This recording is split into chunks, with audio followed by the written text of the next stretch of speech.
Você sabe como utilizar o controle microbiano em um sistema de manejo integrado de pragas? Para começar, nós precisamos entender que os pesquisadores isolam os micro-organismos no ambiente natural, muitas vezes dentro da própria lavoura, onde eles estão sendo encontrados parasitando insetos, ácaros ou até mesmo controlando outros micro-organismos que provocam doenças nas plantas. Uma vez isolados no campo, esses micro-organismos são detalhadamente estudados e selecionados de acordo com a sua aptidão. Os que se destacam no controle de uma ou mais doenças são então levados para o sistema final de formulação e viram um produto formulado para controle de doenças e pragas no campo. Esses agentes de controle microbiológicos podem ser fungos, bactérias ou vírus. Nós vamos usar como exemplo a cultura do feijoeiro, que cobre aproximadamente 3 milhões de hectares no Brasil e aonde um fungo específico usado para controle de doenças é uma excelente opção para manejo integrado de pragas. Nós vamos falar do tricoderma. Nós estamos aqui com o Murilo Lobo, pesquisador da Embrapa Arroz e Feijão, na fazenda Palmital. O Murilo é especialista em controle de doença de planta e ele vai falar um pouquinho para a gente sobre o controle das doenças do feijoeiro. Murilo, feijão é uma cultura de quase 3 milhões de hectares no Brasil, de enorme importância socioeconômica, e ela é uma das culturas mais atingidas pelas doenças de solo, entre elas o mofo branco, né, causado pela esclerotínia. Eu queria que você falasse um pouquinho para a gente sobre esse fungo e como ele ataca o feijão e quais são as formas de manejo integrado dessa doença. Ok, obrigado. Mofo branco é uma doença muito importante por ser altamente agressiva.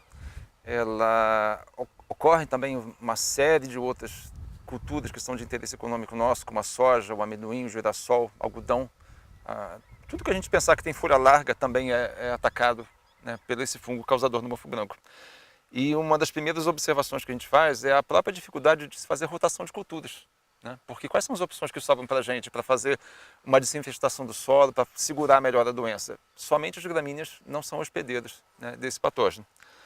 Então o programa, para se trabalhar com fungo que sobrevive no solo durante muito tempo e a gente tem dificuldades várias para manejá-lo, ele tem que ser feito de uma forma de manejo com várias práticas que são preventivas aí, em sua grande maioria. A formação de palhada é importante para o manejo da doença? Com certeza, né? Esse manejo preventivo ele começa formando uma camada de palha sobre o solo. A palha tem várias formas de ação, ela funciona como uma barreira física para o fungo que está no solo, e a gente já vai ver ele não soltar os seus esporos e atingir a parte aérea das plantas.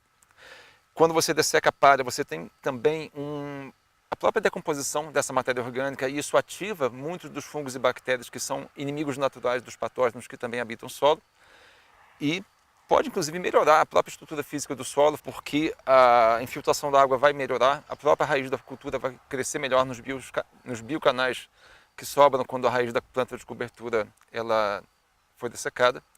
Então tem uma série de benefícios que a gente pode discutir aqui. Existem duas formas principais da gente introduzir a esclerotínia ou qualquer outro patógeno numa lavoura. O caso mais conhecido nosso são as sementes, né? Existe muita semente de produção informal, semente pirata, que não passou por um critério de produção, né, que deveria ter inóculo zero nela, deveria ser uma semente totalmente sadia. Outra forma que se pode ter o transporte, a introdução do fungo, é por meio de implementos agrícolas. Então, uma colhedeira que passa numa lavoura que está infestada pelo mofo branco, ela pode estar levando estrutura de resistência para a gleba vizinha, para o talhão vizinho, para outro município, um outro estado, se for o caso. Então, dessa forma, o fungo ele saiu de regiões onde ele já estava consagrado há décadas para as áreas novas aí de expansão agrícola. E ele está presente talvez em pelo menos 6 milhões de hectares no Brasil, principalmente o centro-sul, onde a gente encontra as condições ambientais mais favoráveis para ele. O fungo ele tem então uma estrutura de resistência que sobrevive no solo, que é o escleródio. Esse escleródio ele tem uma camada de melanina, ele é escuro e é uma camada dura, rígida, que faz com que ele fique no solo sobrevivendo aí a temperaturas que oscilam, a umidade que oscila também.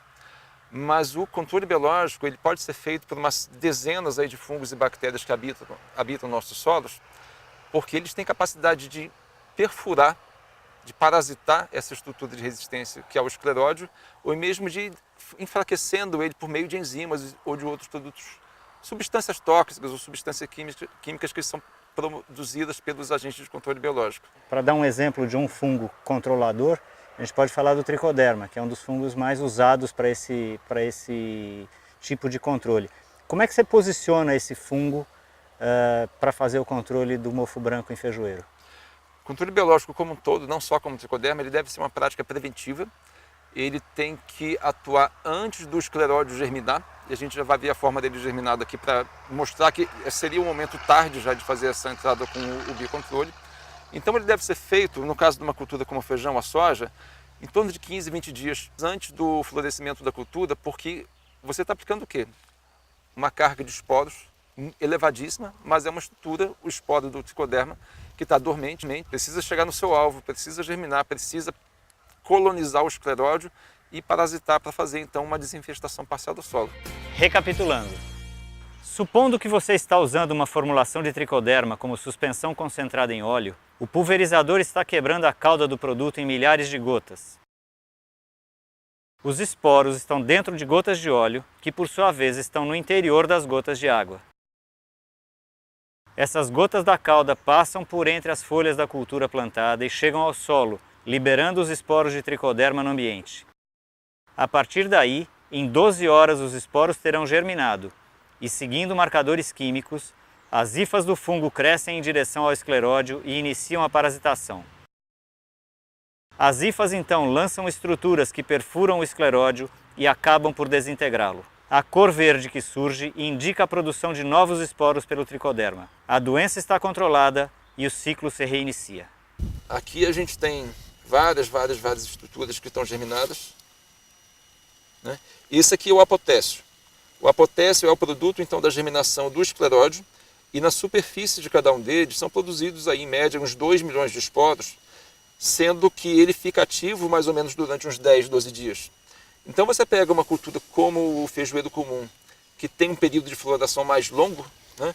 Enquanto a gente tiver flores nessas plantas, como a gente está vendo aqui, elas podem estar sendo infectadas e a flor, sendo então a porta de entrada do fungo na planta, ela existe aqui então uma janela de infecção que pode ser de várias semanas.